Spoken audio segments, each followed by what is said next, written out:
Hey everyone here. In today's video, I'll walk you through how to download Facebook Messenger on your Android phone. Let's get started.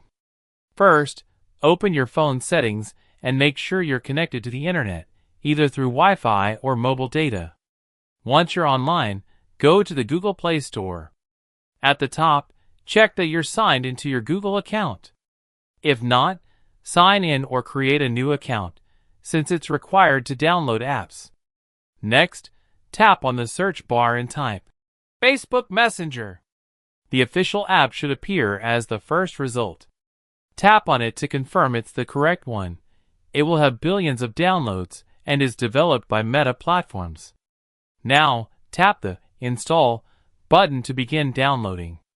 The app will automatically install on your device, which usually takes around 15 to 20 seconds depending on your internet speed. You can monitor the progress on the screen. Once the button changes to Open, the app has been successfully installed.